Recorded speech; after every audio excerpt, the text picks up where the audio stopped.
Get over there. All right.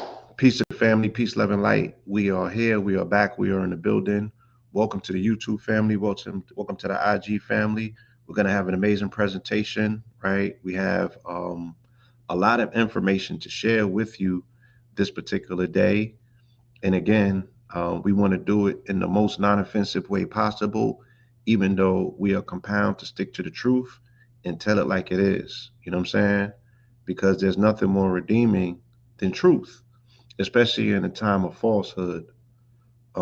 There's nothing more redeeming. There's nothing more gratifying. There's nothing more needed, right, during these particular times, but to speak truth. Once again, with a full understanding and a full appreciation for the fact that people throughout the nation, throughout the world, are going through things.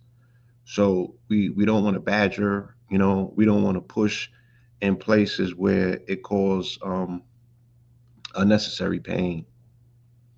You know what I mean? But I also know that there's nothing more painful than living a lie. So we got to be straight shooters on this, and we have to speak to specifically where we're at, what's going on, and how we can be in service to one another, right? At the end of the day, or remind ourselves the importance of being in service to self, not out of selfishness, but out of self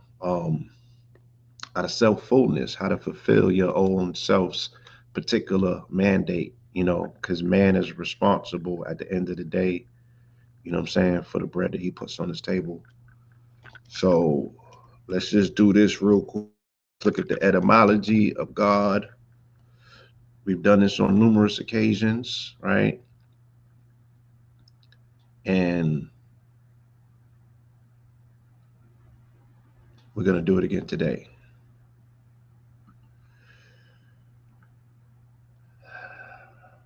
And we keep coming up with different variations of this particular term, based on where we're looking at, I guess, you know what I mean? Where we're looking. And religion has given us their own interpretation for a long time. And it seems to be one that's pretty much restricted to whatever indoctrination system you belong to. But if we dig a little bit deeper, we find that that's not necessarily the truth. You know what I'm saying? So we'll read from Wikipedia. Said the English word God comes from the Old English "gold," which itself is derived from the Proto-Germanic "Gouda." Right? You could blame Drake or you could credit Pablo. You can take whatever road that you choose to take. But I did get on here and I said that the Dodgers was going to win, and I told you that on Monday because it was the 44th week, and I wavered midweek because my prediction partner, my good brother Carlo Montenegro, he swore it was going to be the Blue Jays, and I was like, either way, a blue team is going to win.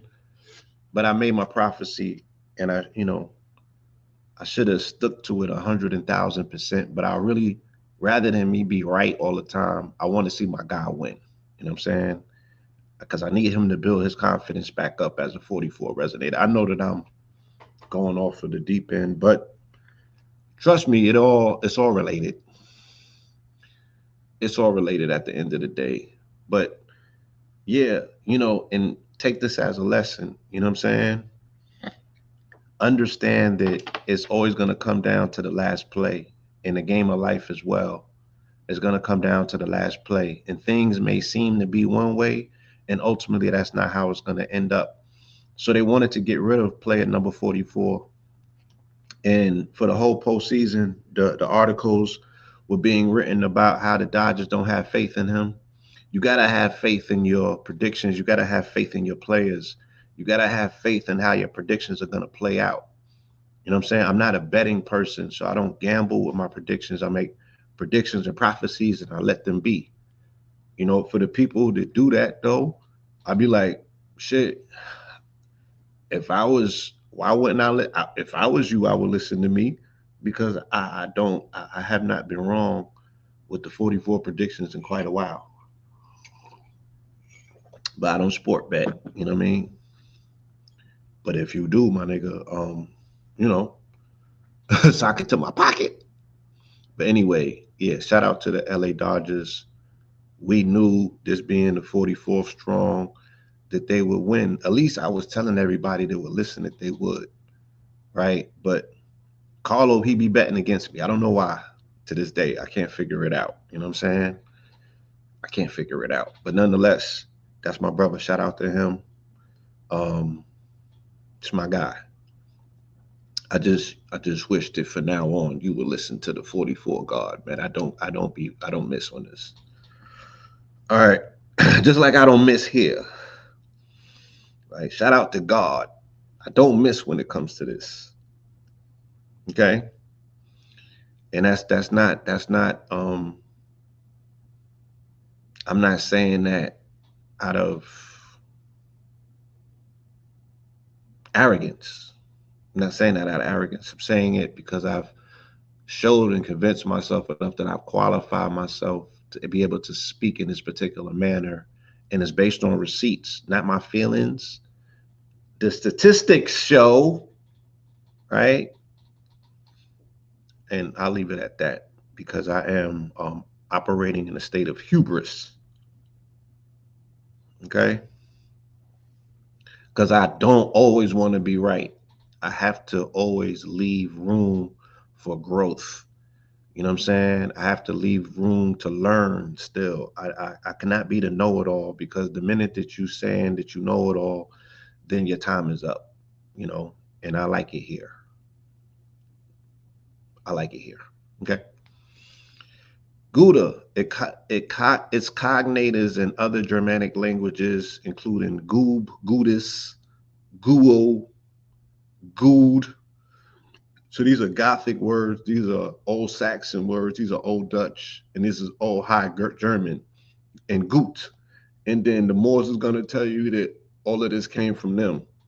So they like, don't think that it's European, it's Moorish when the Moors was there and we gave them all of this cloth. So therefore you can still use it, right?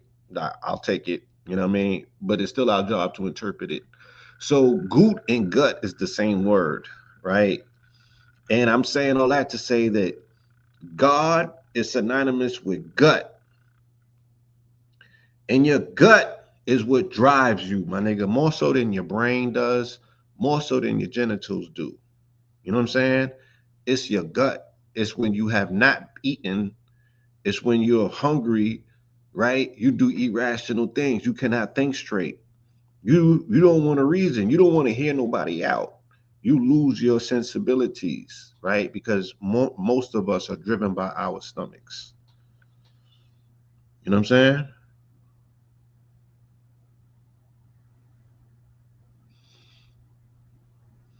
Most of us are driven by our stomachs. And we are enslaved to our addictions, and we all have different forms of addiction, so we have different degrees of our own personal slavery, right? My addiction may not be the same as yours, you feel me? But I do recognize that we all have our own personal addictions. um the proto-Germanic meaning of Gouda is and its etymology is uncertain. So they're saying that they don't know what the cognitive root of the proto-Germanic meaning is. So proto means before German. So they're saying before this word came into the German language, and again, the Moors will tell you that they brought it, right? They are saying that they do not know what the meaning of the word God was prior to that, right? It is generally agreed that it derives from a Proto-Indo-European neuter passive perfect particle guto, depending on which possibility is preferred. The pre-Christian meaning of the Germanic term may either have been in the pouring case libations, right, or that which is libated upon, or as Watkins opines in the light of Greek, poured earth, meaning tumulus. The Germanic form may have referred in the first instance to the spirit immanent in a burial mound, or in the invocation or prayer. Compare the meaning of the Sanskrit Brahmin, or that which is invoked. Okay, so we have different meanings, and they lead down different avenues or what have you. But there's a consensus that at the end of the day, um, it centers around libation, right? Acknowledgement through the pouring of a liquid or water, and invocation, right? Prayer, saying the name of said God, and then offering by way of burning of incense, supplication of prayer, supplication. So God only wanted to show up if it was sweet aromatic smells going on, right? Like, yeah, God got all of these preferences. You know what I'm saying? Like he's a bad bee or something. Okay.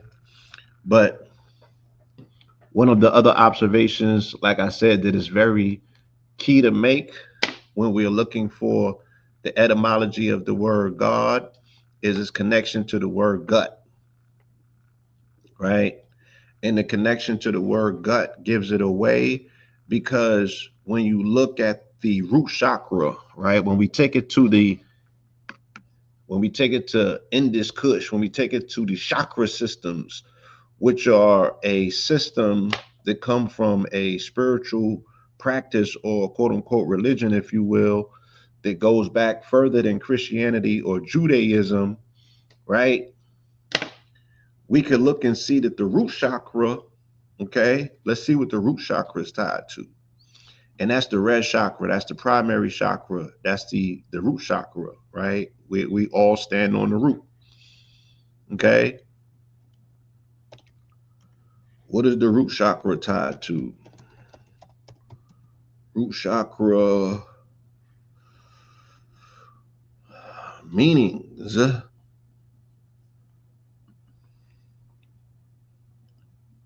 root chakra ties to foundation, right? Because it's the initial layer, if you will, is foundation.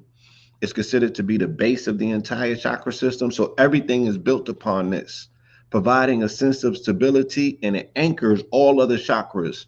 So your peace, your tranquility, right? Your being, all of these things are contingent upon your root chakra, or the status or nature of your root chakra, right?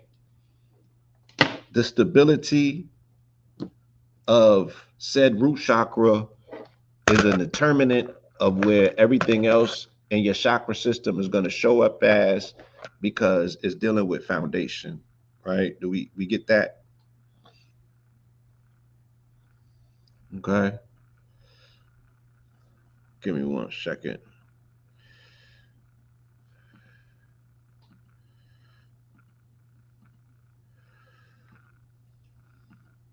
Give me 1 second, y'all. Root chakra. I'm pulling this up for my YouTube family so they can read along with me, right? Survival is linked to fundamental survival needs, including physical security, home, food, and financial stability, right? So the root chakra is totally contingent and dependent on safety, security, and food, right? Root chakra also connects you to the earth. Its connection to the earth element signifies a strong connection to the physical world in the sense of being grounded. Symbolisms often depicted as a red lotus flower with 4 petals, representing qualities like stability, security, trust, and grounding. So the chakra system starts with 4 petals and it ends with 144,000 petals, right? At the crown chakra. The whole chakra system is a 44 resonator system. I stand on that, and I got the receipts to show and prove it, right? So we've already established that the etymology loosely of the word God comes from the word gut, which is phonetically very much similar to the word gut, right? Which is connected to our stomachs, right? Then we've established that our root chakra, which is foundation, directly ties us to the land that we're on and the food that comes out of it, the homes that are built upon it, right? And then that connects us directly to this concept of what's called a God, because we were only dependent and contingent upon God for the variables that were not necessarily provided, such as food. Meaning that when we lived as an agrarian people and we were responsible for putting seeds in the ground, right, and harvesting seeds, you only need God if you don't have things situated for yourself, right? And this is God's beef with the people. When there's good times going on, nobody needs God. God is only needed when there's invariables in play, right? When you don't know how the shit's gonna play out, that's when you start praying, right? Invariables. Let's go to the meaning of invariables, and I'm not being facetious, right? A variable means something that never changes or is constant. No, so that's not the word that we need, right? We need God when the variables are at play. See, that's why I had to look this up myself. A variable is a symbol or name that represents a value which can change or is not fixed, right? So when there's variables in play, this is the use case of God, right? God is needed when there's variables at hand, when things are not fixed, when things are mutable. That's when you got to pray, because you can't leave it to chance that this food or the seed that you put in the ground is going to blossom, right? You have to be favored by the creator to say that I'm going to do everything needed and necessary, that's needed and necessary for this particular seed to come into harvest so I can eat this season. Because if not, I stand to lose everything, right? But once you get it mastered and figure it out, then unfortunately, Papa becomes a rolling stone, right? Because if he could figure it out for himself, then that gives him the ability to go around town and figure it out in other places where it's not being done or demonstrated. You know what I'm saying? So, man who mastered the level of produce was able to move around and produce, right? But when he stopped bringing that produce home, then his ass was no longer needed. He was no longer a necessity. So you see this dichotomy between the Father on earth and the Father in heaven. When the variables became unpredictable, right? He was no longer needed, especially if they're saying that, look, you can go to a fixed variable and get some of this food, but this nigga cannot be in the house anymore, right? And then the Wiz was left with a decision to make. What's needed and what's necessary, right? Is this food more important than his father? And unfortunately, based on social conditioning, some of them chose food over the father, right? And now we find ourselves in a very precarious situation on a day such as today, when the veil is the thinnest and the ancestors are walking this particular land. I was woke up repeatedly with a message from the ancestors saying the ancestors are starving, right? And if the government is not going to feed man, right, who's going to feed the ancestors? Because that's what the ancestors was depending on man for, right? Who's going to feed the ancestors once the government stops being God to the people? Because the ancestors have to be fed. So the ancestors is running around now borderline anorexic because nobody's thinking about feeding the ancestors because they're concerned about their own stomachs. And now is the time of tightening, right? Where people are becoming a little bit more susceptible to share. So now they're dealing with the mental lack that comes with, contraction rather than expansion, right? That coincides with the particular season that we're in as well, because this is a contracting season.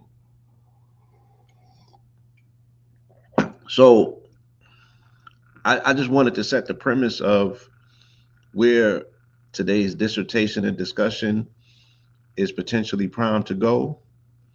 Um, so this is Mineral Ministries, Lion Gates Ministries. We're non-denominational, mostly conversational, sometimes confrontational. And I am the presenter, Pope Pablo. This is episode 135, and it is titled He Who Feeds You Is Your God. And I want to start, if you're new here, we go into scripture, Old and the New Testament, and we coincide with the Gregorian calendar date, and we read across scripture to see if there's any any conversation that's consistent along the line, and if any of it speaks directly to who we are and where we are at in the timeline right now. Okay. Yeah, and it's interesting that today is the alleged daylight saving. I don't know if it kicked in yet. I don't know if it's yesterday or today. Y'all can help me out. But the eating of time as well, the mechanical manual devouring of hours of time. You know what I mean? This shit is deep. We may not look at it as such, but it has a direct effect on our biology. It has a direct effect on our sensibilities. And it also suggests that we're willing to follow people in a direction, right? It's fallback time. Okay, it kicked in. That was 2 a.m. last night. So fall, we lost the hour, 2 a.m. Sunday. Okay, that would be the in the AM hours. Interesting. They would do daylight savings on the Day of the Dead, right? If as if to throw the ancestors off, like the ancestors don't know the time. This is interesting. So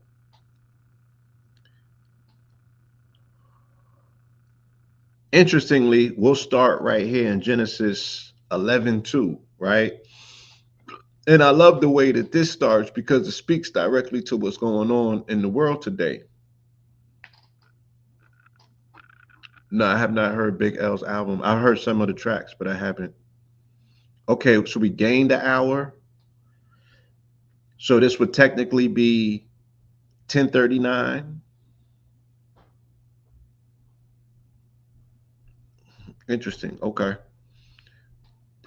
Genesis 11:2 starts with the Tower of Babel, right? And I find that interesting because when time is being tweaked with, the conversation is also, you know what I'm saying, somewhat being altered because there's such a thing as the decadent in time.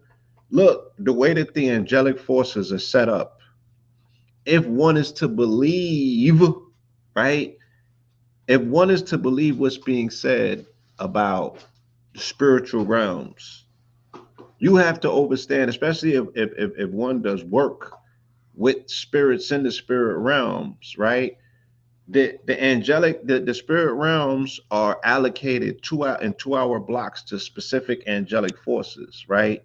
If you're doing work, you have to know which angelic forces to work with based on how the decadent is distributed based on the 2 hour blocks. So if they're manually changing that, does that change what particular angelic force governs said particular block of time for you to put that work in? Hmm. The Tower of Babel, right? Now the whole world had one language and a common form of speech. This is the same way that they're saying that they want the country to have one time and a common form of quote unquote understanding under that particular time period. Because again, like I said, there's angelic forces that govern these time periods, right? And you cannot work out of time if you're looking to do work in spiritual realms that are contingent upon pockets of time being right and exact. As a people journeyed eastward, they found a plain in the land of Shinar and settled there. And they said to one another, "Come, let us make bricks and bake them thoroughly." So they use brick instead of stone and tar instead of mortar. So when things are thrown off, right? When things such as time and language are thrown off, then people start doing things that are thrown off, right? So they use brick instead of stone and tar instead of mortar. Okay. We're going to do a cross reference, then we're going to move on. Okay. Because this whole aspect of Babel and this whole aspect of Babylon and this whole aspect of Baal, we'll get back to that because that's also something that's contingent upon time. Cush was the father of Nimrod, who began to be a mighty one on the earth. He was a mighty hunter before the Lord. So it is said, like Nimrod, a mighty hunter before the Lord. His kingdom began in Babylon, Erech, Akkad, and Calneh in the land of Shinar, right? So they're speaking about this whole aspect of the Tower of Babel or Babylon or Babbling, right? Interestingly enough. So now we're going to Exodus 11:2. Okay. Give me 1 second. Where's this at?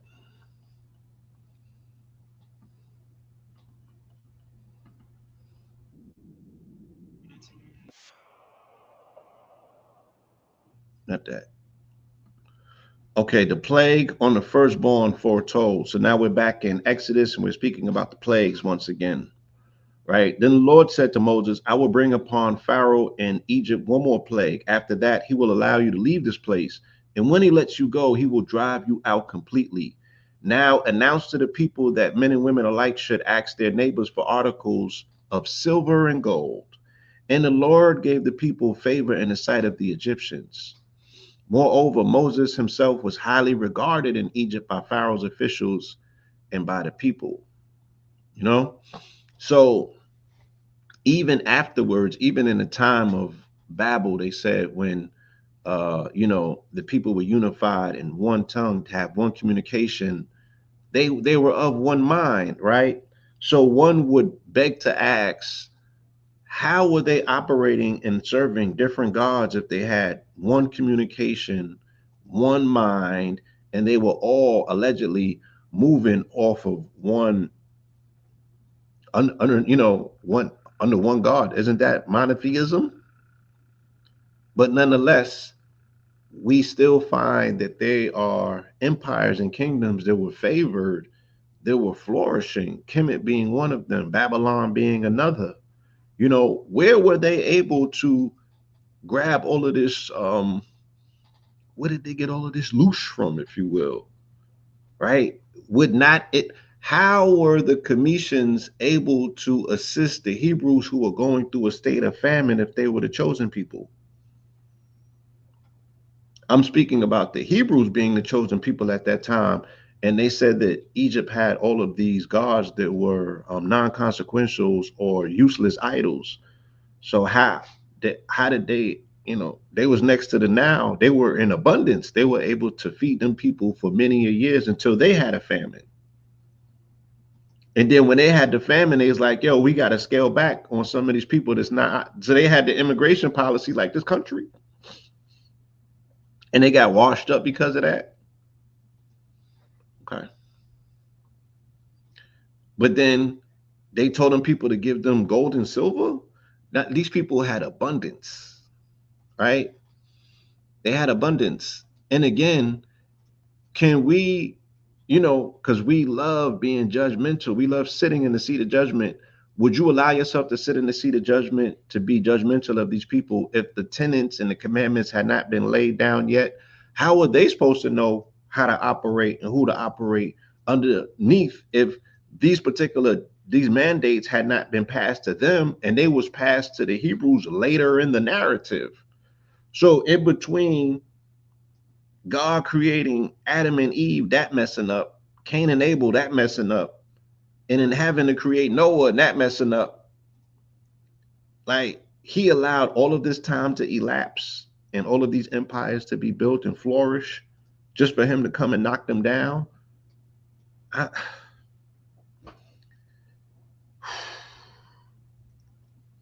Leviticus 11:2 clean and unclean animals.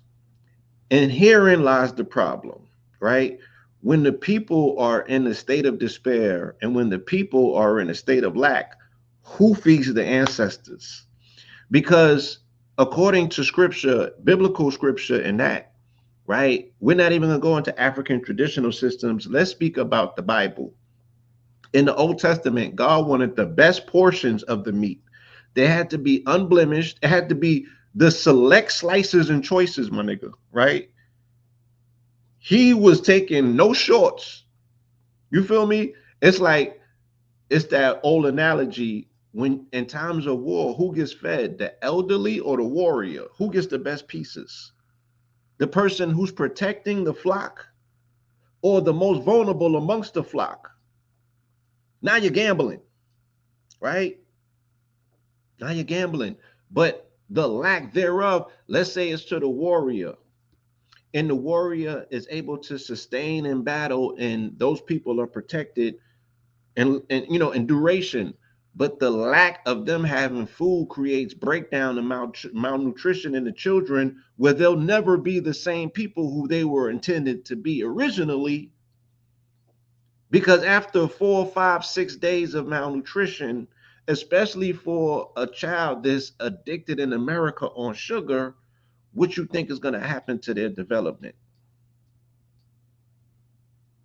Who eats first?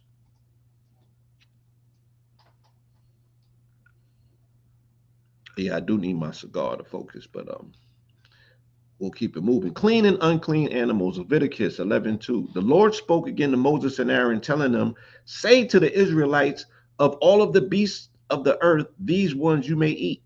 You may eat any animal that has a split hoof completely divided and that chews the cud.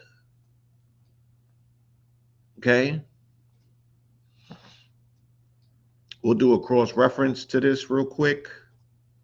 And this is in Deuteronomy 14:3. You must not eat any detestable thing. These are the animals that you may eat: the ox, the sheep, the goat, the deer, the gazelle, the roe deer, the wild goat, the ibex, the antelope, and the mountain sheep.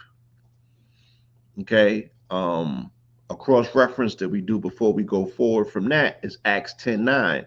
The next day, about the 6th hour, as the men were approaching the city on their journey, Peter went up on the roof to pray. He became hungry and wanted something to eat, but while the meal was being prepared, he fell into a trance. He saw heaven open and something like a large sheet being let down to earth by its four corners.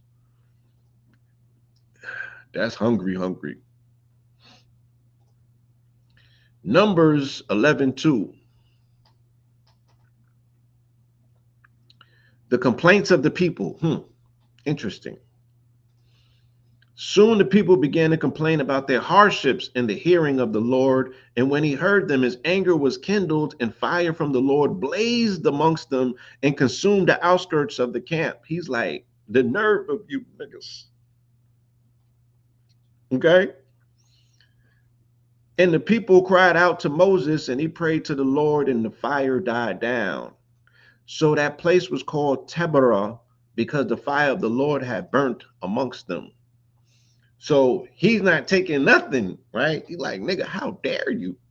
So he rescues them from Kemet, where they was living in a land of abundance, and then they had to make it through desolation for 40 years to get to the promised land. The Airbnb that was already double booked, this being the land of Canaan, right? Where you had the Amorites, the Hittites, everybody was already there. But he said, this is y'all land.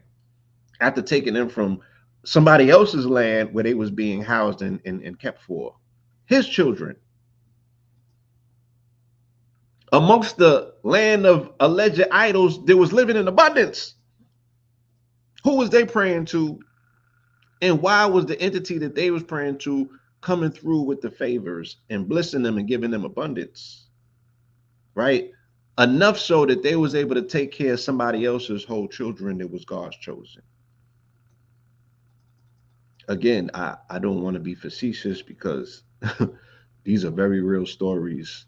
Whether they are parables or not, they ring true today. We can see them playing out. Exodus 32:11. But Moses sought the favor of the Lord his God, saying, O Lord, why does your anger burn against your people when you whom you brought out of the land of Egypt with great power and a mighty hand?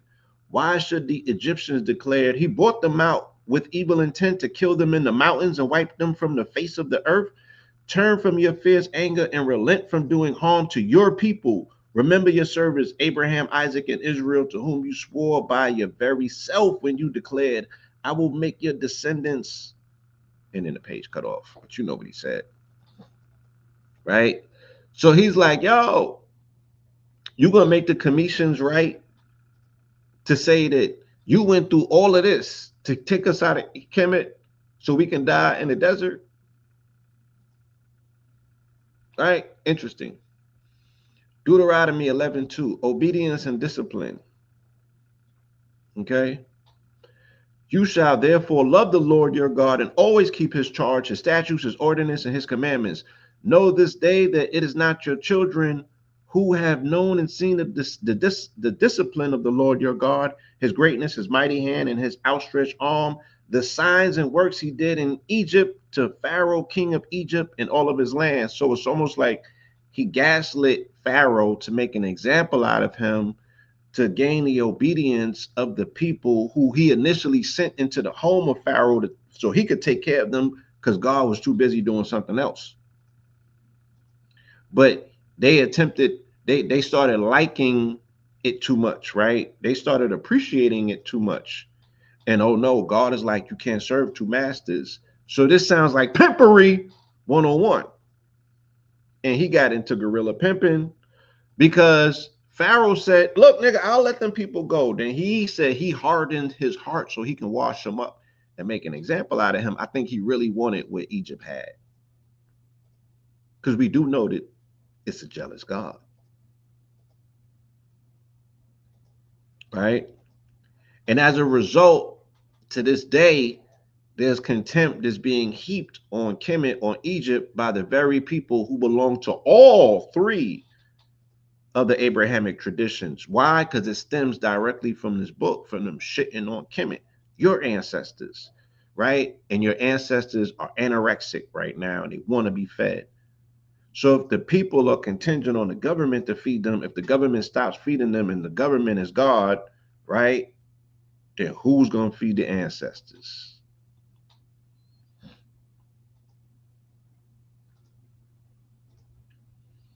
Okay. Exodus 14:31 is a cross reference. When Israel saw the great power that the Lord had exercised over the Egyptians, the people feared the Lord and believed in him and in his servant Moses. It's almost like if today we want to say, oh, and the people saw what Israel did to Gaza, so they're fearful of Netanyahu and the IDF and all of the bombs that America supplies to them. And they're gonna, not say anything bad about them on social media because they don't want to get droned. Joshua 11:2, conquest of the northern cities. So it's like, why win their love through fear? Why not win their love through respect? Why not win their love back through doing for your people, from feeding your people? Because this all comes down to food at the end of the day. Even when we look at what's going on over there, it all comes down to food, right? Weaponizing food, weaponizing access to what's considered to be natural for us, food, clothing, and shelter, right? But all of those things have been prioritized and monetized and weaponized, right? Conquest of the northern cities, Joshua 11:2. Now, when Jabin, king of Hazor, heard about these things, he sent word to Jobab, king of Madon, to the kings of Shimron and Ashklap, to the kings of the north and the mountains, and the Arabah south of Chinnereth, to the foothills, and in Anaphith Dor to the west, to the Canaanites in the east and the west, to the Amorites, Hittites, Perizzites, and the Jebusites in the hill country, to the Hivites at the foot of Hermon in the land of Mizpah. So all of them people was in the promised land, double book, triple book, quadruple booked in the Airbnb, right? When the Hebrews got there 40 years removed from Kemet, where they had to go because they was experiencing famine in their land, and then they run into the brother who they had ostracized and sent into Kemet, and he was favored by Pharaoh. Pharaoh always are bringing in the neglected children of the Hebrews that are allegedly supposed to be the chosen ones. But these people throw their own people away or throw their people to persecution like they did with Jesus.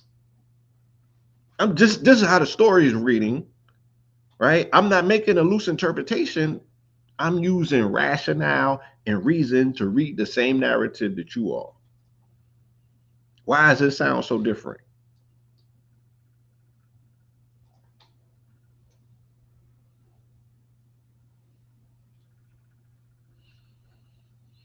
1 Kings 4:24. For Solomon had dominion over everything west of the Euphrates, over all of the kingdoms from Tithphos to Gaza, and he had peace on all sides. Yeah. 1 Kings 4:24. We can keep reading and repeating that narrative, right? Jephthah delivers Israel. This is Judges 11:2. Now Jephthah, the Gileadite, Gilead, the Gileadite, was a mighty man of valor. He was the son of a prostitute, and Gilead was his father. And Gilead's wife bore him sons who grew up, drove Jephthah out, and said to him, "You shall have no inheritance in our father's house, because you are the son of another woman." So Jephthah fled from his brothers and settled in the land of Tob, where worthless men gathered around him and traveled with him. Why these repetitive, recurring narratives about Papa was a Rolling Stone all the way back in the Old Testament, right? So why are men today, if we are descendants, if the melanated man is a descendant himself of the Hebrew in the Bible or all scriptural Negroes, then why look at him with such contempt if he's just doing epigenetically what his ancestors did?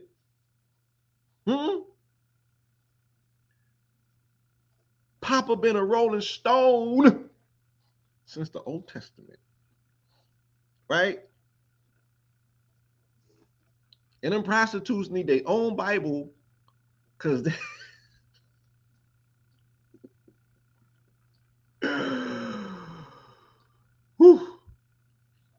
this book is really about birthright theft and land right theft, y'all. You know what I'm saying? And niggas sliding on their whizzes, knocking the rightful benefactors over the head, taking a birthright. But then the dude also, no, he's not practicing no nut November when it comes to prostitutes.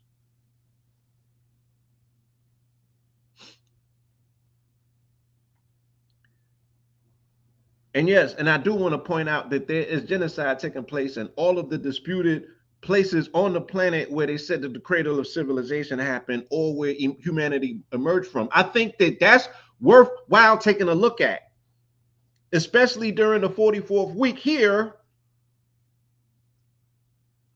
Okay, and we know what this 44 is hitting for. So you got Sudan, right? May the Creator send cosmic covering over the children and the people of Sudan, the Sudanese people. We have been neglecting them too long. And these are beautiful melanated people, and they're being targeted right now by Arab militants, right? The beautiful people, melanin rich people of Sudan. Congo's going through it. Gaza's going through it, right? And according to President Bush, Nigeria's going through it. I mean, what is his name? Trump, right? Funny enough. God probably said Bush because all this shit is about oil with them, right? It's worth noting that the places that are in dispute as being the cradles of civilization are all going through genocidal campaigns right now. And if it's not the Ashkenazi, then it is his cohabitant, which is the Arab. How about that? How does that sound? Let's keep it moving. If it's not the children of Isaac, alleged, right? Then it's the other ones. But they all coming down on the helmet of the children of Canaan or the children of Ham, wherever you find them. And Ham is a place in Palestine, according to the etymology. Look at that. So why was Al-Kibalan called the Garden of Eden etymologically before any of these narratives were created, mind you? And if we're going to say, you can date these books, how long was it called the Kibalan?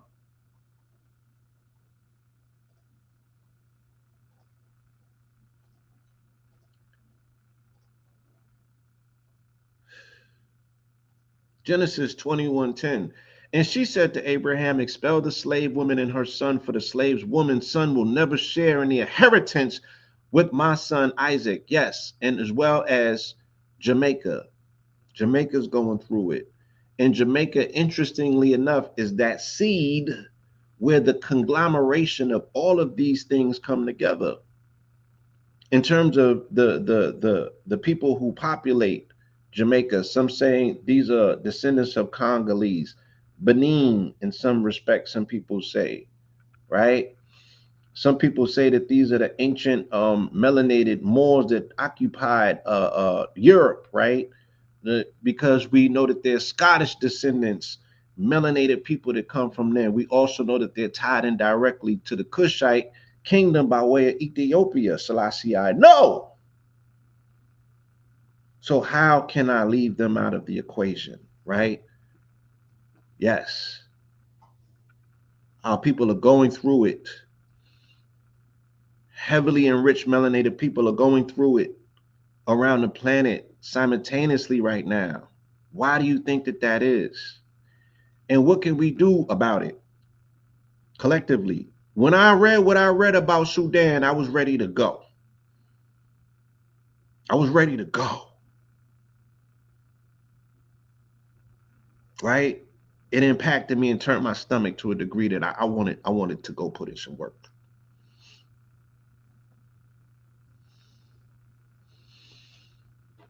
So will the Muslim nations denounce it? Will they get in front of it? Or are they responsible for it? They said it is being funded by the UAE. They are specifically targeting and ethnic cleansing deeply melanated people in the Sudan. And it's appalling to watch.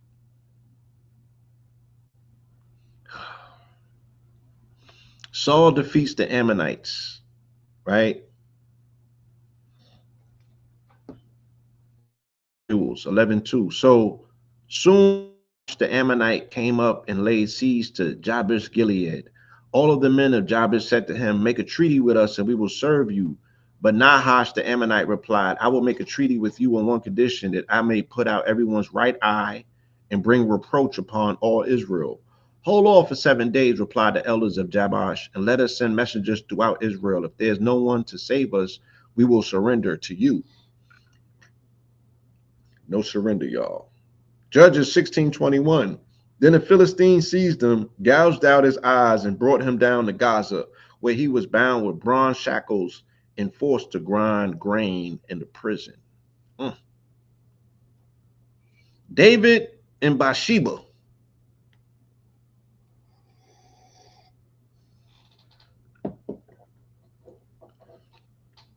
Do you believe the Muslims will be the ruler of the new world? I'm talking about those Muslims in the Middle East and UAE. I'll hold off on that. I'll get back to it, but I'm not, not right this second. David and Bathsheba. 2 Samuel. I didn't say Rashida. I know, but you keep looking at me. 2 Samuel 11:2. In the spring, at the time when kings march out to war, Aries season, of course, David sent out Joab and his servants with the whole army of Israel. They destroyed the Ammonites and besieged Rabbah, but David remained in Jerusalem. One evening, David got up from his bed and strolled around on the roof of the place. And from the roof, he saw a woman bathing, a very beautiful woman. So David sent and inquired about the woman, and he was told, "This is Bathsheba taking a bath, the daughter of Eliam and the wife of Uriah the Hittite." So y'all know the story, y'all know the narrative, right? This righteous man sends this man out to battle, so he gets washed on the battlefield so he could take his wife.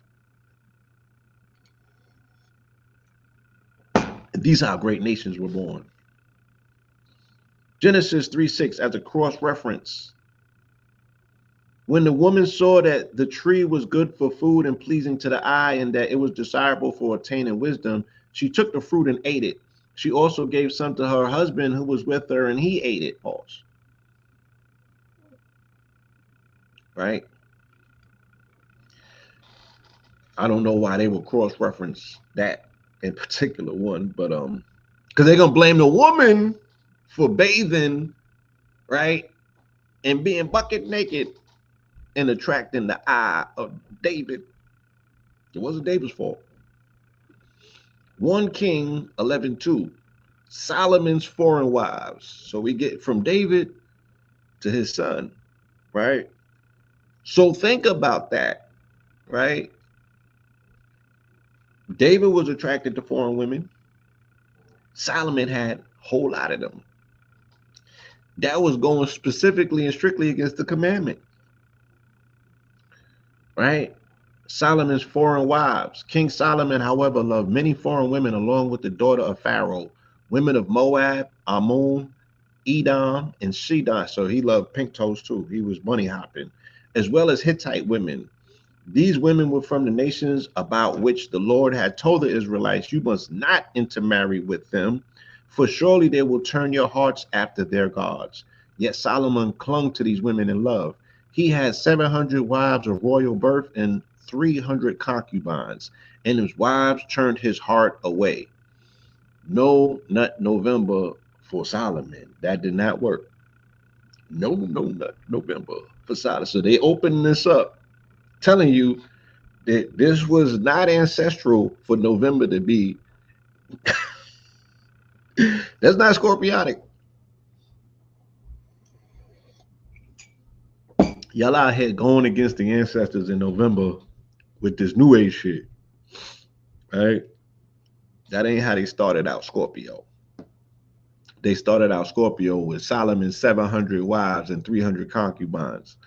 That's 1,000 of them. How did he tend to them wives in a calendar year? Hmm? Deuteronomy 7:3. Do not intermarry with them. Do not give your daughters to their sons or take their daughters for your sons, because they will turn your sons away from following me to serve other gods. Then the anger of the Lord will burn against you, and he will swiftly destroy you. We have a real time example of that, right?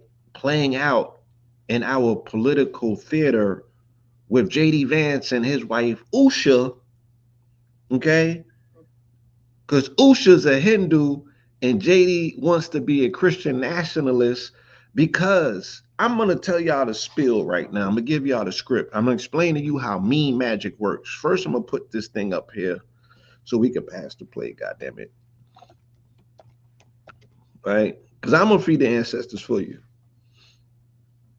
I can't let the ancestors go hungry.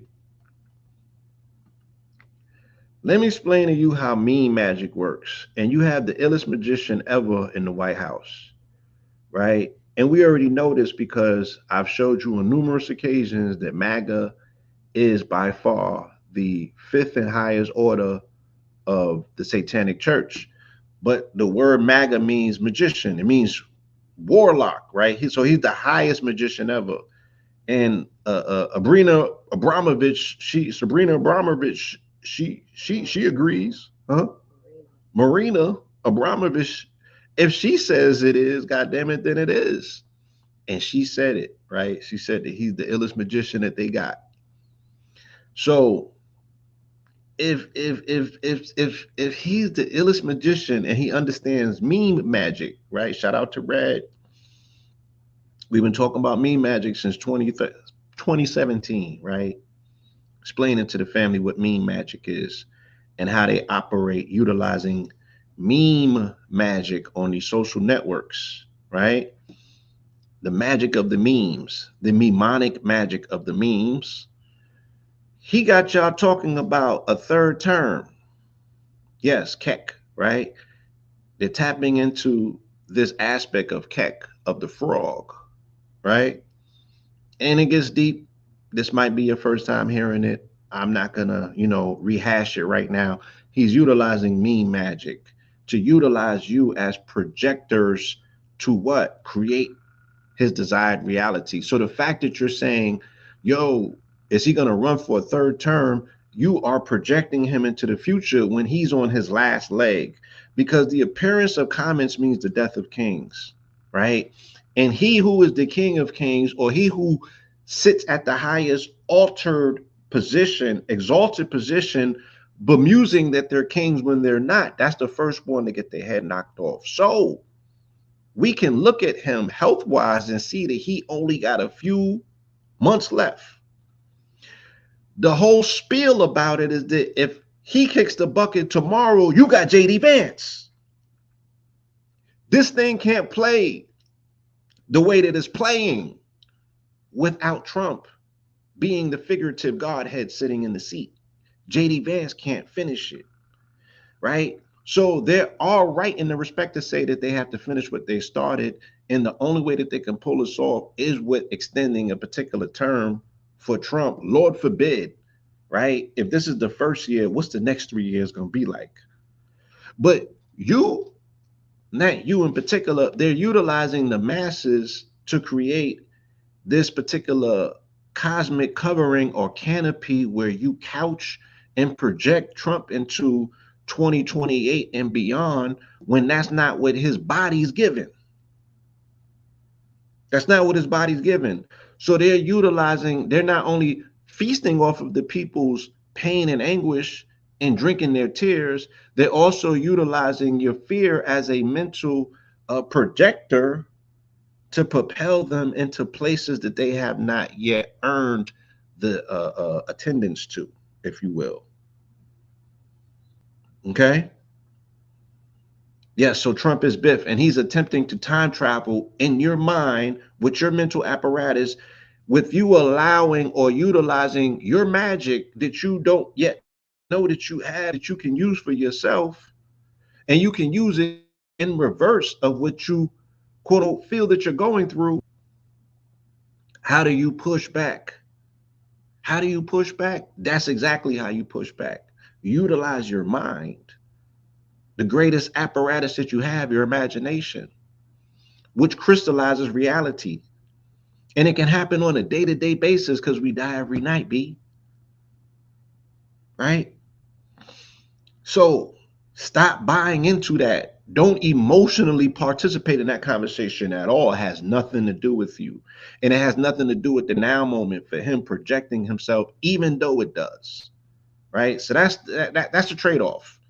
That yes, they are doing everything in their power to secure power, right? So if things go the way that they're going for the next 3 or 4 months, there won't be any more elections. There won't be a need to.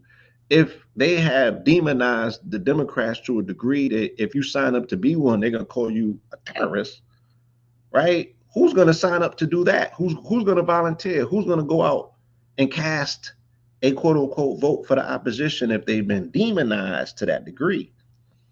So there's many clever ways and tactics that they're doing to chip away at an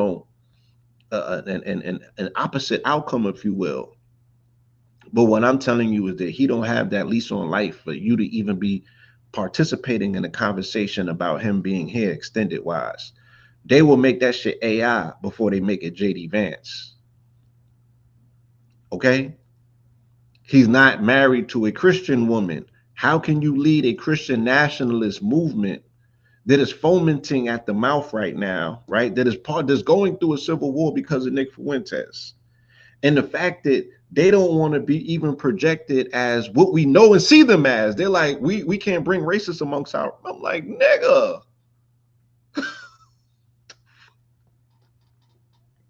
Do y'all see yourselves in the mirror?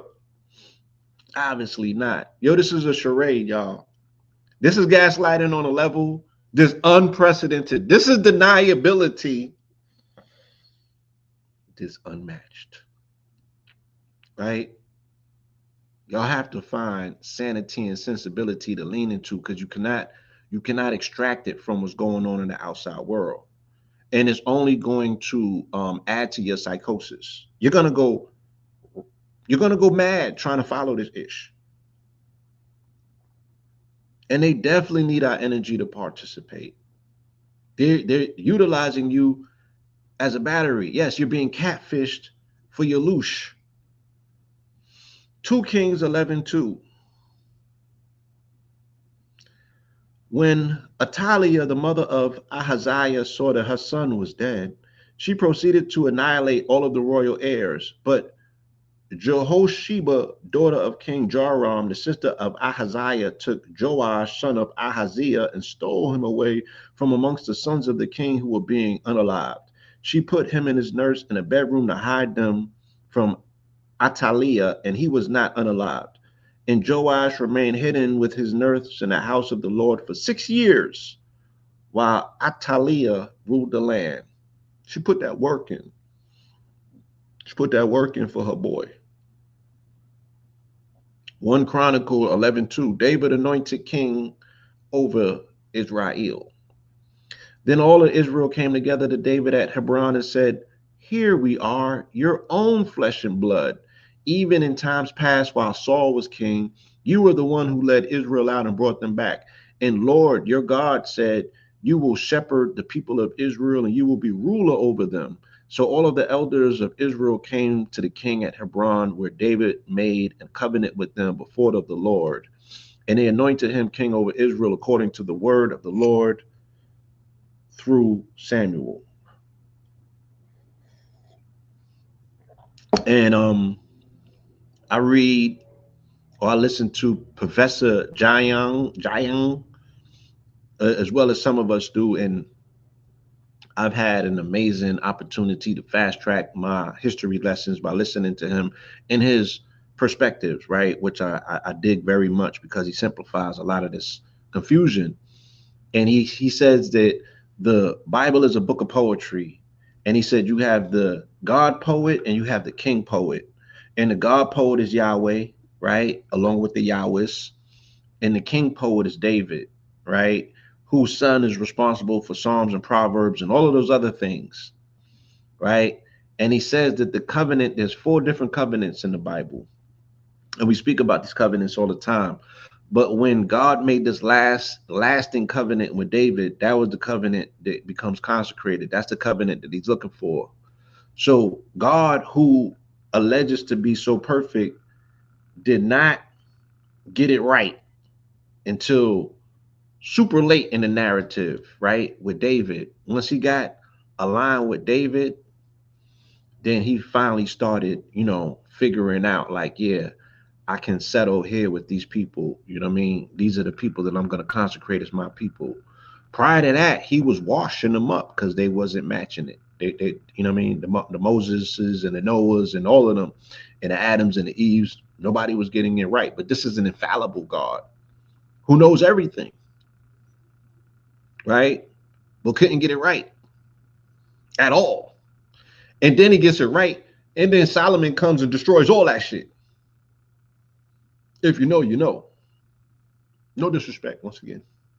Because I know some people's things is contingent upon Solomon being who we say he is. But Solomon is where the road goes into a fork like Theodora's. Okay? To this day. Got nobody. Shemaiah's prophecy. When Rohaba what wrote When Jeroboam arrived in Jerusalem, he mobilized the house of Judah and Benjamin, 180,000 chosen warriors to fight against Israel and restore the kingdom of Rehoboam. But the word of the Lord came to Shemaiah, the man of God. Tell Rehoboam, son of Solomon, king of Judah, and all of the Israelites in Judah and Benjamin, you know,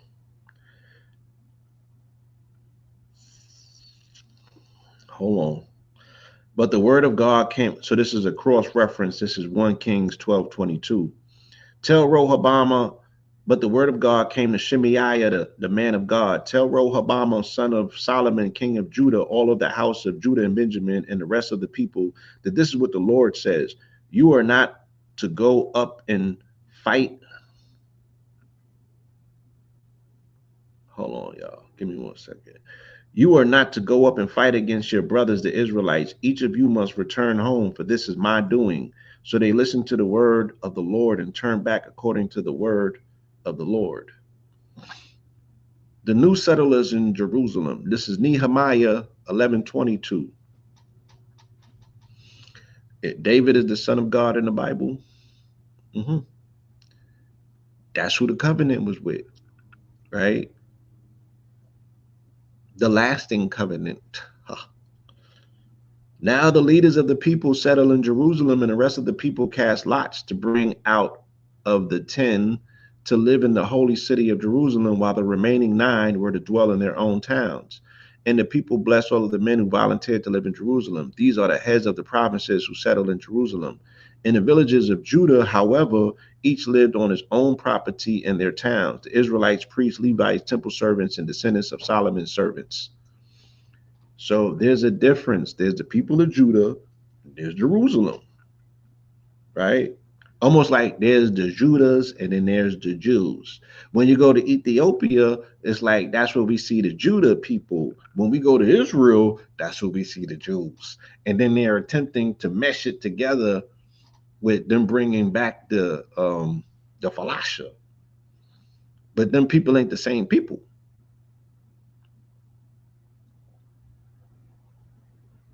And it looks weird.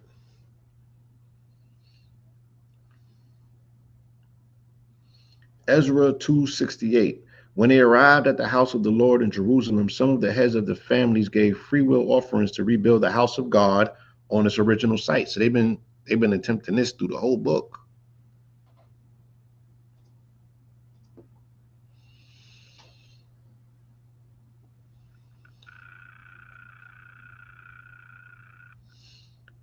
According to the ability they gave to the treasury for this work, 61,000 darics of gold, 5,000 minas of silver, and 100 priestly garments. So the priests, the Levites, the singers, the gatekeepers, and the temple servants, along with some of the people, settled in their own towns, and the rest of the Israelites settled in their towns. Job 11:2.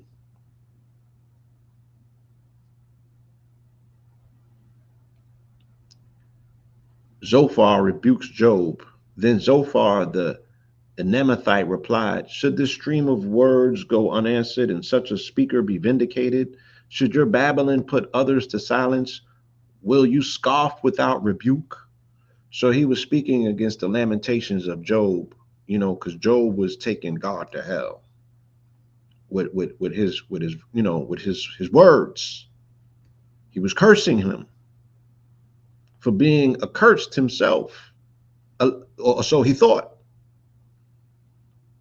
He was being tried, right? God was raking him over the coals, but not necessarily burning him, to see where his heart was at.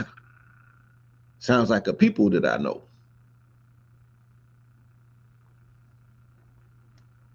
Proverbs 10:19. And think about this with those that are long winded. When words are many, sin is unavoidable, but he who restrains his lips is wise, right? Say less, do more. Psalms 11:2. In the Lord I take refuge. For the choir master of David, in the Lord I take refuge. How then can you say to me, flee like a bird to your mountains? For behold, the wicked bend their bows. They set their arrows on a string to shoot from the shadow at the upright in heart. If the foundations are destroyed, What can the righteous do? And that leads us back to the title of today's presentation. He who feeds you is your God. And if our root chakra is our foundation, and the root chakra has everything to do with food and God, in the home, in foundation, right? If the foundations are destroyed, what can the righteous do? So if it's contingent upon you as children of the Most High to labor for yourself to make sure that you are fed, right? Your tidings go to feeding the ancestors because y'all are in this together. And anyone who would attempt to cut you off for your ancestors, as I see is happening all over the internet now with Black Christians, okay, who are demonizing ancestral worship or ancestral acknowledgement because it's not worship. The shit that you're tied into is worshiping somebody else's ancestors, right? Literally worshiping them. But you have to acknowledge your ancestors and said, man, know thyself. How can you not know who you are? How can you know who you are if you don't acknowledge or even go into, I didn't say reverence, and I mistakenly said, quote unquote, I mentioned the word worship, and this is more about acknowledgement than anything else. If today is the day of the dead or the lingering one as such, and the veil is the thinnest, how does Christianity prepare you to deal with what you're surrounded by, which are your anorexic ancestors screaming that they want to be fed, right? Because they woke me up and tell me to tell you this. But they're like, if me eating is contingent on my child being fed by government as their God, then we're both gonna starve. And that's not what I had planned for you, right? I didn't bring you up from the abundance and the plenitude of the South to come into the proverbial North to sit at a desk and wait for someone who is your avowed adversary to say that they're cutting you off, and then we both gotta starve. They're like, nigga, get busy or get back in the fields if you need to, proverbially, right? You have to make contingency plans, right? And then my beautiful baby made a point earlier when she said to me that, right? Because this whole aspects of feeding one's ancestors, one only is able to see it through the lens of whatever traditional, spiritual, traditional systems that they have been brought into. So if you can set candy out on Halloween for somebody else's ancestors who are disemboweled, disembodied, right? Who are disembodied spirits that are walking the land that don't have the ability to transcend. That's what you're doing. You're feeding their ancestors, right? As part of their folk traditions. They brought them with them. Is an altar necessary to feed one's ancestors, baby? Is an altar necessary to feed one's ancestors? Or when you feed yourself, are you feeding your ancestors? Are you the altar for your ancestors? You know what I'm gonna say. I'm asking you in public. I don't believe you need an altar. I do believe you are the altar. And if you were in a situation where you didn't have an altar, you can't tell me that your ancestors, whose blood flows through you, whose spirit lives within you, who lives in your organs and your heart and all that stuff, are not being fed through you. Thank you. Sometimes when you crave and you want a certain thing that you personally probably be like, I don't eat that. I haven't eaten that in years. Yes, It's probably them. it's probably them, right? They wanted that black and mild, my nigga. That wasn't true, right? The other day when I was drinking Modelo's, that was from my ancestors. That was from my ancestors because that wasn't. They was like, that's so unlike you, Blue. I know. Dr. Pepper's right. Why do people always bring up Dr. Pepper? Because who the fuck wants Dr. They Let them that the yeah, Dr. Pepper's is in the Virginia Slims, nigga. That's the giveaway. If it's Dr. Pepper's or Virginia Slims, it's your ancestors, right? Because who would rightfully smoke Virginia Slims or drink Dr. Pepper's? They got to be your ancestors. The more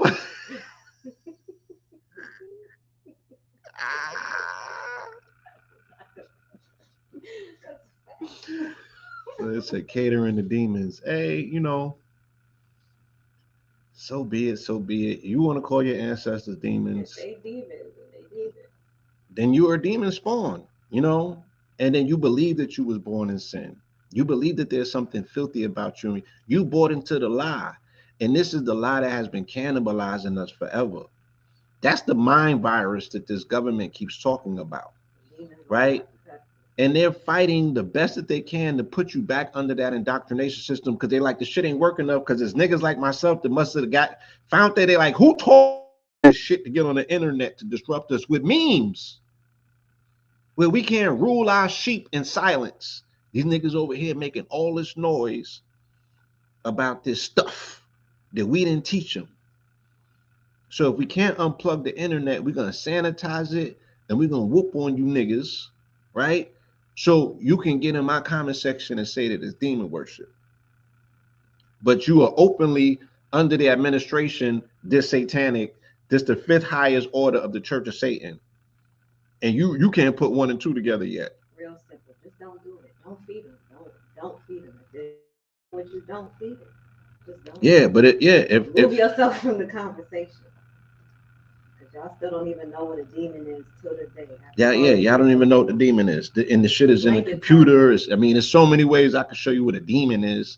You can put a demon on a leash and walk them. What you're doing? That's what Solomon was telling you. Why? Don't make me the bad guy.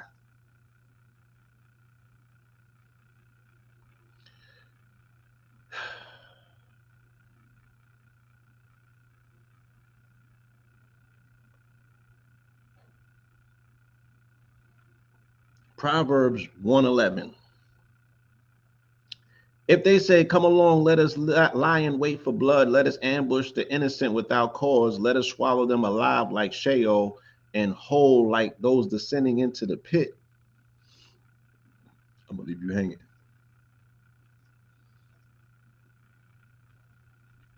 Proverbs 11:2. Dishonest scales, right? We just left Libra season. Shout out to the Libras. Y'all something else.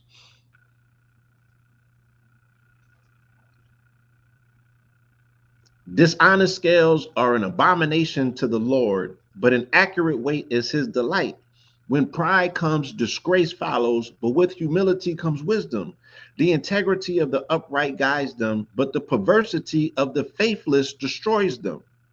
That was deep. Dishonest scales are an abomination to the Lord. So, what metrics are you utilizing to weigh yourself against your neighbor to say, I'm better than him? Right? That's a dishonest scale. The metrics that we are utilizing in society to measure and weigh ourselves are not those that are adequate in the eyes of the quote unquote Lord of the Creator. But yet we're playing these human games that were given to us by people who clearly follow demons, who clearly uphold the same things that this book say don't do. That's what they do. And they do it pridefully.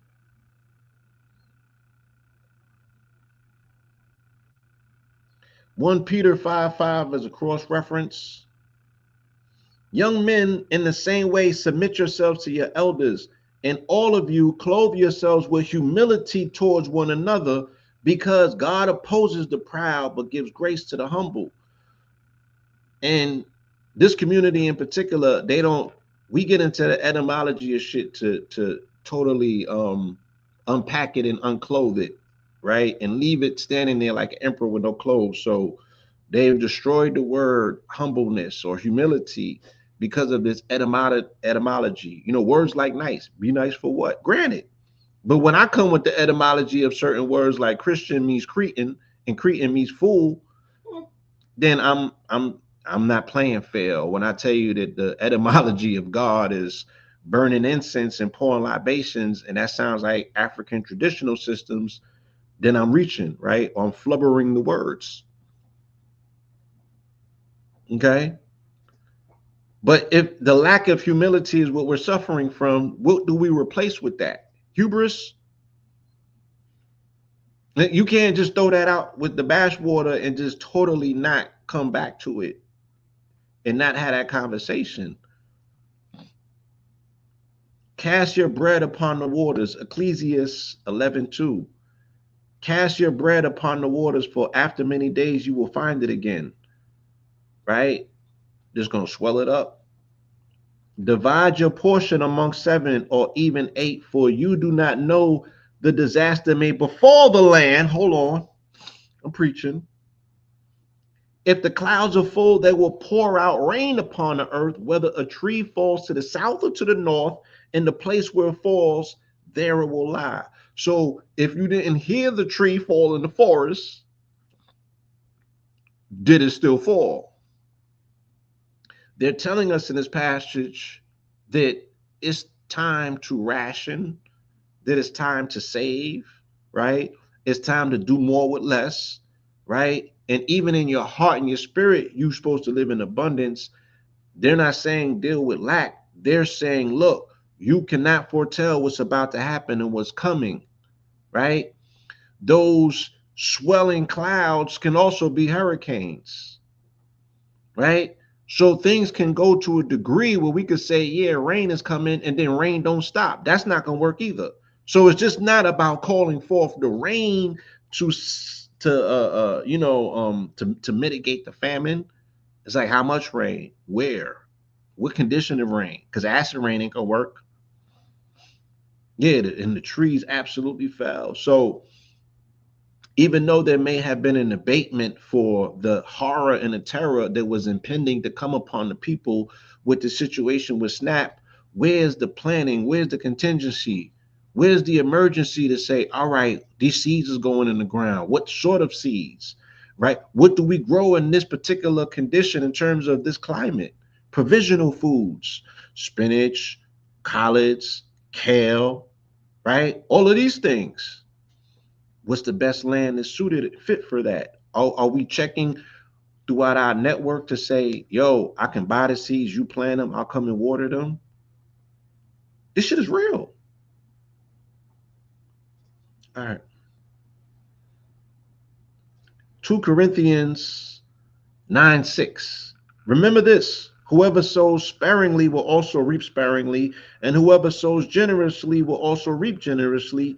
Each one should give what he has decided in his heart to give, not out of regret or compulsion, for God loves a cheerful giver. And at that time, I remind you that we got the Cash App up. You know what I'm saying? Because God loves a cheerful giver. And I'm going to buy seeds with it. And then we're going to spread those seeds and amplify them. Isaiah 11:2, the root of Jesse. The root of Jesse. Then a shoot will spring up from the stump of Jesse, and the branch from his roots will bear fruit.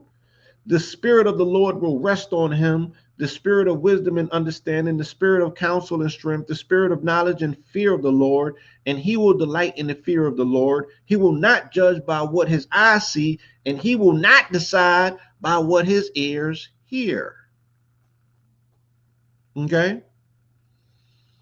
Cross-reference Luke 4:18. The Spirit of the Lord is on me, because he has anointed me to preach good news to the poor. He has sent me to proclaim liberty to the captives and recovery of sight to the blind, to release the oppressed. Now, I don't fix myself to be in any position that, one, I did not earn it or is not fit for me. The Pope Pablo, I'm just a transmitter of information, right? Attempting to do as best as I can to clean up the mess that was left by my namesake Paul. Right? I don't profess to know more than you. I don't profess to be better than you. I am just a servant of the people. You know what I'm saying? And this is the version that I felt I can serve best in, because I have the same questions that you do. You know what I mean? And my heart is in the right place in terms of wanting to register as being, I don't want to say the word right, because that's so subjective. In alignment. In alignment. Jeremiah 11:2, the broken covenant. This is what the word that came to Jeremiah from the Lord. Listen to the words of this covenant and tell them to the men of Judah and the residents of Jerusalem. You must tell them that this is what the Lord, the God of Israel, says. Curses the man who does not obey the words of the covenant. Right? So we gotta, and we need somebody to navigate and to help us with understanding these, because the covenants keep changing. What are the covenants that they're speaking about? Are they speaking about the Mosaic covenant? Are they speaking about the Abrahamic covenant? Are they speaking about the Davidic covenant? Are they speaking about the Solomonic covenant? Right? Or the covenant of Christ? Which one is they speaking about? And they're saying that a new covenant obsoletes the old covenants. So what's the trajectory of the covenants that have come? Or is it the covenant of Muhammad? Which one are we speaking about?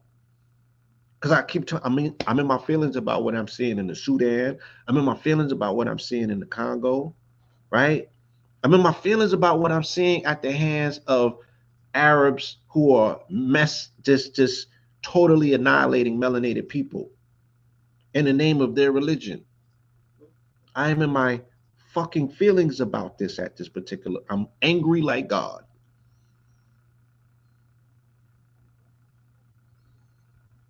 And if Trump was like, nigga, we put in the contingency, nigga.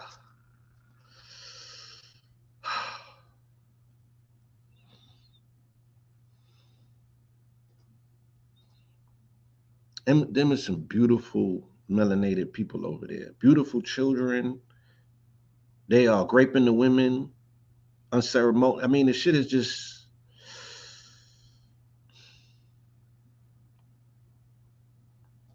What's that's haram? Like,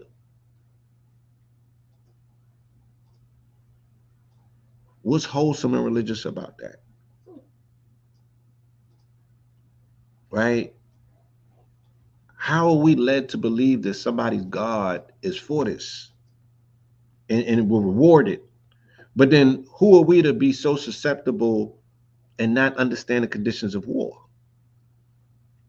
And we in Scorpio season. And I told people on Monday in this 44th strong, it was going to get crazy. And it did. But I also told you the Dodgers were going to win. And they did.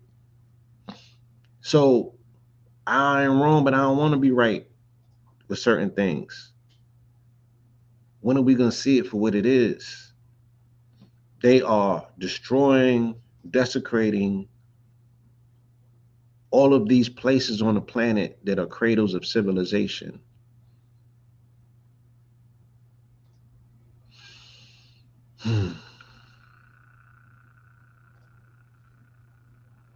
So the question is, what is the covenant? Because they keep saying that that's where we reap our reward from.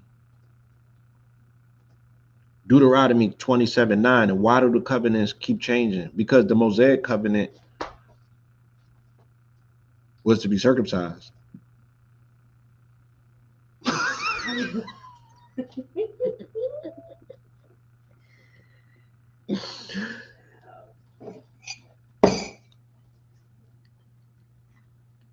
Then Moses and the Levitical priests spoke to all of Israel. Be silent, O Israel, and listen. This day you have become the people of the Lord your God. You shall therefore obey the voice of the Lord your God and follow his commandments and statutes I am giving you to today. All right, they're saying that we should collectively pray for it. Who do we pray to? And what prayer do we offer? Right? Two hearts, one prayer. How does the quote unquote God differentiate who he should answer prayers to and people are at war? Right? If they are if the people of the Sudan and the people of the Congo are being unceremoniously ethnically cleansed by people who pray to Allah, are we to pray to Allah as well? Or do we find out who is there a competing adversarial force in the cosmos?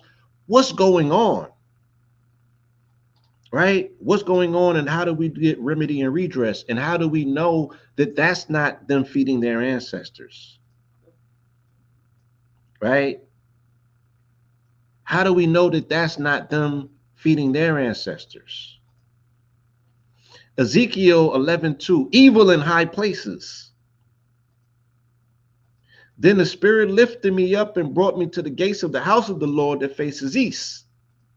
And there at the entrance of the gate were 25 men. Amongst them I saw Jazaniah, son of Azur, and Pelatiah, son of Benaiah, who were leaders of the people. And the Lord said to me, Son of man, these are the men who plot evil and give wicked counsel in this city. They are saying, it is not the time near to build houses. The city is the cooking pot, and we are the meat, right? So don't listen to anyone telling you now is not the time to plant food. Now is not the time to secure land. Now is not the time to secure arms if needed and necessary to protect these women and children. Why? Because you can turn your TV on and see what's going on around the world, right? And melanated people in particularly that are sitting and waiting and just praying, they're being consumed at a rate that is heartbreaking. And no one is coming to their rescue. What God do they pray to? Right? Because if they're ethnically removing or cleansing the people, they're also removing their faith systems and their beliefs, and they're going to war against that. That's how they're framing this, specifically in the Sudan, right? That it's an ethnic cleansing this route about by religious reasons and purposes, and they're doing away with antiquity. The same way that when they were running down in Mali and attempting to burn Timbuktu, that's the same thing that they said, that these ancestors are haram. This literature is not in, doesn't coincide with the narrative that they want to reinforce in terms of the Islamic history in those places, right? This is hurting my heart. And then I see how, again, this book was meant to castigate our ancestors of Kemet specifically, and in all the Abrahamic traditions have to follow that particular mandate because the foundation of this book is based on them desecrating other people's ancestors. And them same people is in Kemet doing it right now to this day. In the name of religion. Jeremiah 5:26 has a cross reference. For among my people are wicked men. They watch like fowlers lying in wait. They set a trap to catch men, like cages full of birds, so their houses are full of deceit. Therefore, they have become powerful and rich. They have grown fat and sleek and have excelled in the deeds of the wicked. They have not taken up the cause of the fatherless, that they might prosper, nor have they defended the rights of the needy. You know, we are seeing that in this land as well, right? As they're getting fat and they're getting greedy and they are building up all of these particular edifices to speak to, traditionally how people who have been fat and greedy, they build ballrooms and, what I'm saying, Partheons and things of that nature, right? This is the way that they would love to frame Pharaoh. This is how Pharaoh lived while the slaves were famished. You understand? But we're watching it in real life. And people are caught captive and don't necessarily know what to do because they have to secure their own necessities, right? And the people who, unfortunately, who they have afforded to be their gods, they were responsible for feeding them, have now cut the faucet off. And I'm not pointing fingers. I'm no better than you, right? It's just my observation, and hopefully I'm sharing something that would give us some clarity to put things in perspective, specifically if you have grown up in religiosity, if you have grown up on the word, you know what I'm saying? Does any of this sound familiar? Daniel's 11:2, prophecies about Persia and Greece. And I, in the first year of Darius the Mede, stood up to strengthen and protect him. Now then, I will tell you the truth. Three more kings will arise in Persia, and then a fourth, who will be far richer than all of the others. By the power of his wealth, he will stir up everyone against the kingdom of Greece. Then a mighty king will arise who will rule with great authority and do as he pleases. You know what I'm saying? They call Trump King Cyrus, who is the king of Persia, who was responsible for saving the quote unquote Jews and restoring the temple. Okay. Interestingly enough,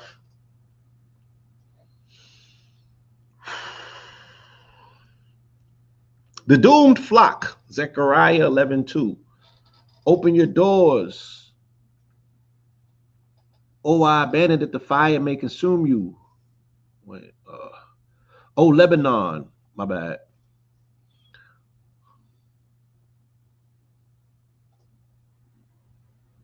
Give me 1 second. Let me see. Even high places, Daniels.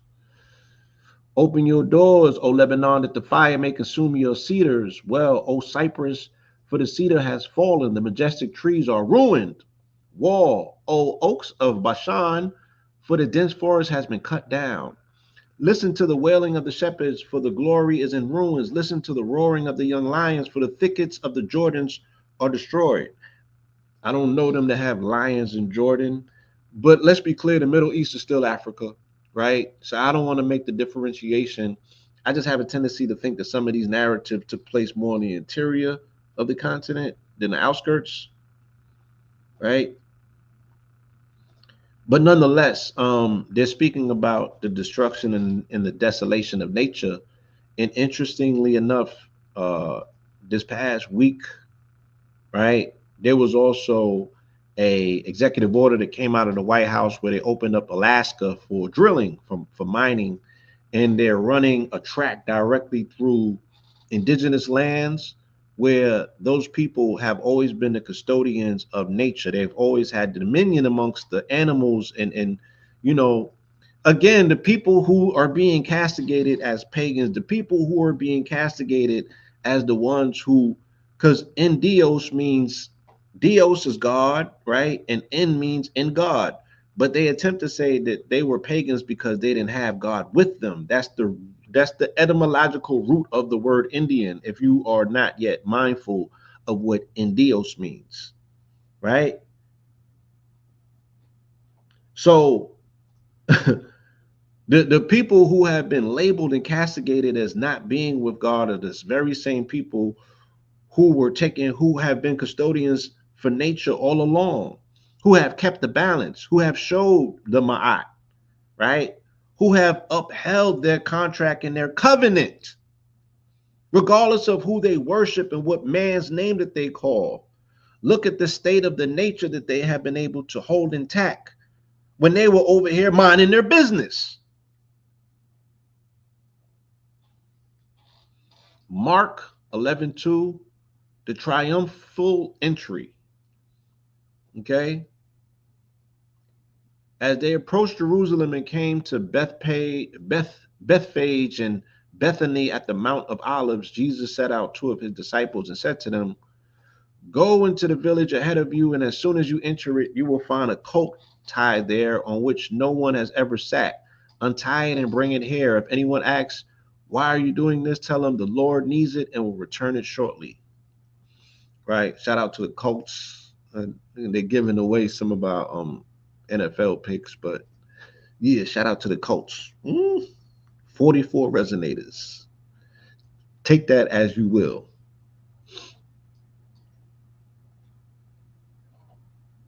And we always point out the this riding a donkey right into the town. Pause. Riding an ass. This narrative continuously repeats itself. Jesus did it, Paul did it, and so did Constantine.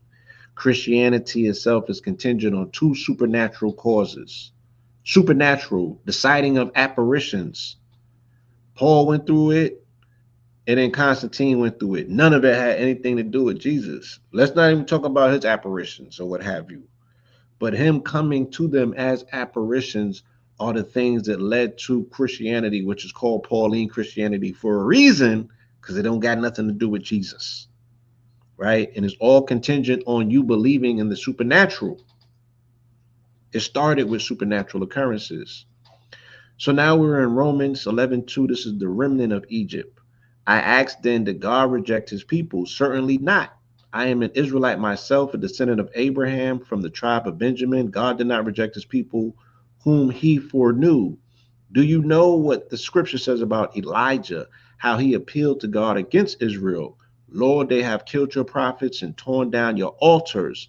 I am the only one left, and they are seeking my life as well. Right? Once again, so when it comes to ancestral acknowledgement, not worship, not necessarily reverence, but acknowledgement. You are the altar that acknowledges your ancestors. The externalized version of it, right, of which people say you need to build the altar to feed your ancestors, you know, it ain't tricking if you got it, right? But is that to say that someone who is homeless don't got ancestors that they can acknowledge? Is that to say that if you are away from your home and you're traveling, that you can't acknowledge your ancestors, that they don't travel and go everywhere with you, right? Is that to say that when you are on a cruise and you want that extra drink with a little bit more cognac in it, that ain't for your ancestors? It might not be for you, but it might be for your ancestors. And you are the altar through which your ancestors can operate as an intermediary, right? Because if you're not taking care of them, who takes care of them? Then who takes care of you, right? Disrespectful. Let's do a cross reference and then we'll move on. 1 Kings 19:10. I have been very zealous for the Lord, the God of hosts, he replied, but the Israelites have forsaken your covenant, torn down your altars, and killed your prophets with the sword. I am the only one left, and they are seeking my life as well. Then the Lord said, go out and stand on the mountain before the Lord. Behold, the Lord is about to pass by. So, was this a surprise to Jesus? Did he not sign up to this? Did they catch him slipping? Right? Or was this not part of his contract and his covenant that had to be fulfilled? Is Judas as important in this book as Jesus is? Revelations 11:2 to 2 witnesses. And we find ourselves coming to a conclusion. Okay. Then I was given a measuring rod like a staff and was told, go and measure the temple of God and the altar and count the number of worshipers there. You called it, girl. You called it. But exclude the courtyard outside of the temple. Do not measure it because it has been given over to the nations, and they will trample the holy city for 42 months. And I will empower my two witnesses, and they will prophesy for 1,260 days, cloaked in sackcloth. I believe that's the time Diddy got, right? Now, the 42 months sounds very familiar. There was something that just came across the timeline that were 42 months, right? Do not measure it because it has been given over to the nations, and they will trample the holy city for 42 months. And I will empower my two witnesses, and they will prophesy for 1,260 days, clothed in sackcloth. Okay? Daniel 7:25. He will speak out against the Most High and oppress the saints of the Most High, intending to change the appointed times and laws, and the saints will be given into his hand for a time and times and a half a time. So that speaks to a day like today, where it's daylight saving, where my body knows chronologically it may be noon, but the clock says it's one. It's a day and a half a day. They cut the day in half and scale times manually. But how do you give man the right to change time, which is something that has been allocated to the planets, right? Saturn in particular. Okay. These are interesting times that we live in. You feel me? And the things that people are willing to do or not willing to question is amazing. And again, I don't know any more than you. I'm not better than you. You know, I share some of the same situations and conditions as the people that I'm speaking to. I just know that we need to listen a lot more intently to the things that are being conveyed and communicated to us. And I think that we need to give ourselves enough credit to know that listening to outside forces, whether it be the government, whether it be the pastor, right? Whether it be anything or anyone with uh, intentions that are not your own, yeah, you need to come up out of that and find a way to identify when that communication is yours and yours alone. Like, what does your voice sound like, right? If you do not know it, then you have not spent enough time with yourself, and that speaks to the problem, within itself, right? If you have not taken time out for yourself, then what are you taking time out for, right? That's an abomination that will only fall on your shoulders. This it's personal. I can't speak to it, right? I have to make sure that those are the things that I'm doing in my own personal everyday walk, to be a better version of myself, so I could be a better servant, right?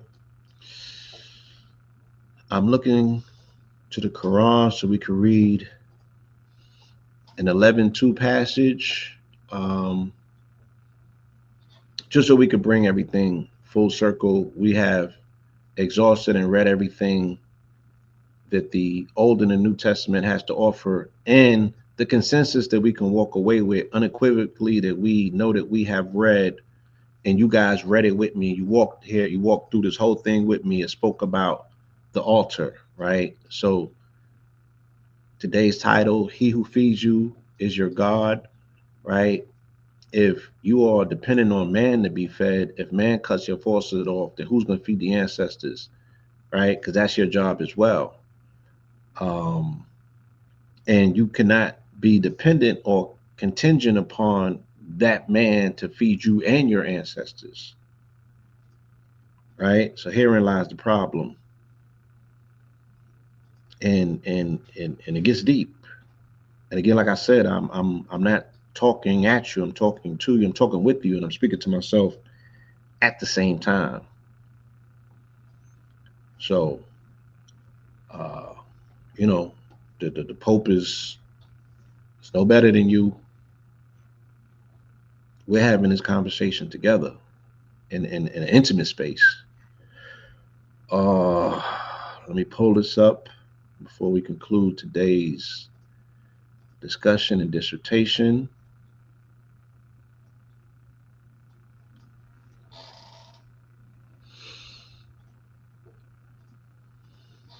How y'all doing out there? Everybody good? If you have any questions or commentary that you want to add, feel free to as well before we conclude. Uh, People do not worship anyone besides God. I, Prophet Muhammad, peace and blessings be upon him, and his messengers sent to warn you and give you the glad news, the good tidings, what they call them. Serve you none but God, right?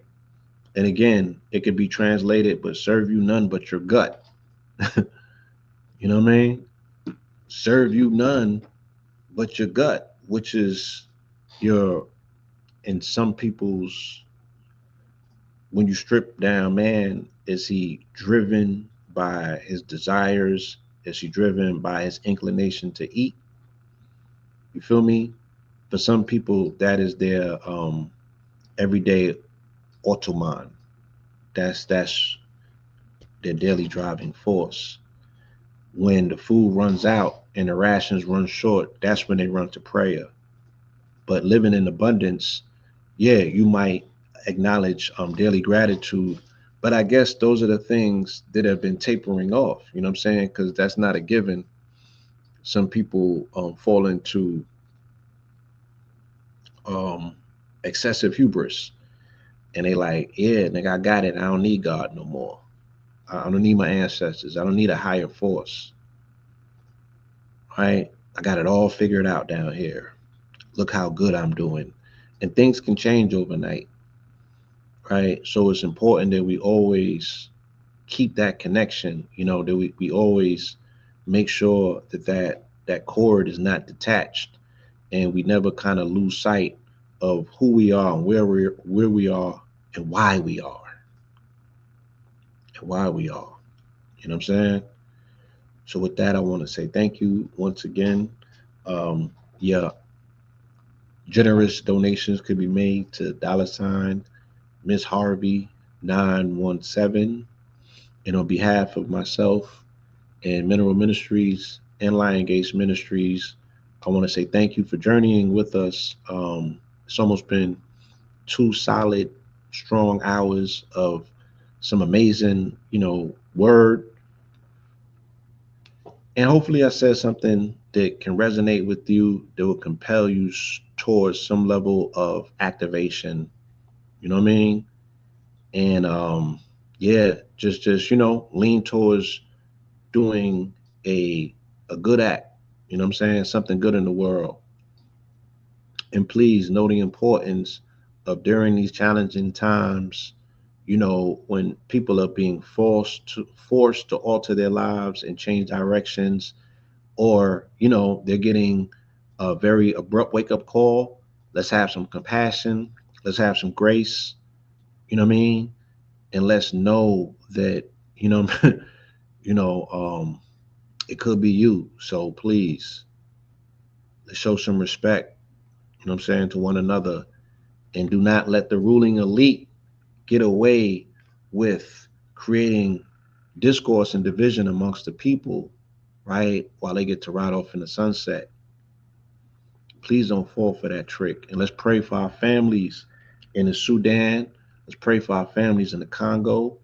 Let's pray for our children here in this country, who may be going. They don't understand.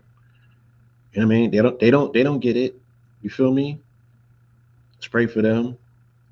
Children in Gaza, because that's a precursor to what it looks like when your babies are not able to quote unquote eat, and there's food all around, and there's abundance, and there's people laughing and finding mockery in your suffering, right? Please let us remember. But also activate. If you got land around you, find what seeds go into that land. Find the best conditions that are needed and necessary wherever you are to grow food. Tanzania's go. Oh, and then absolutely, let's pray for the family in Jamaica. We know that those are strong, resilient people. We know that we can extract examples from them about how to be fortified and resilient, right? But there's also a blackout. So we don't know what's going on in Cuba. We don't know what's going on in Jamaica. We don't know what's going on in Venezuela necessarily, right? I pray for all of them people. Or I call on the extension of cosmic coverings around melanated people globally, right? In all occurrences. Please, y'all, collectively, you know what I mean? We create this reality that will make 3-Eye Atlas come through, feel me? And release those 9 foot heavy melanin dominant, extraterrestrials with the afros on them, so they can stop playing with our people like overnight, real quick. And we could put a lot of this Tower of Babel religious hubbub to bed and get back to understanding, you feel me, that you are outfitted with this quantum technology called melanin, you know what I mean? And you come from the deepest crevices of these cosmos, and you're only here visiting and passing through. But, this is still supposed to be our paradise. That's the covenant that we signed up for. It's in our capacity to properly yield this land, and we can coexist with these animals, and we can keep these skies clean without it being a government shutdown, and we can clean up these waterways with this bio cleaner and all of this other technology that comes to this amazing vessel that we have, that's able to transmute and download information, right, from this giving creator that we all come from. Let's stop playing these religious games, and let's get back to the higher form of spirituality. You know what I'm saying? And that's my prayer. So with that, I want to say peace, love, and light.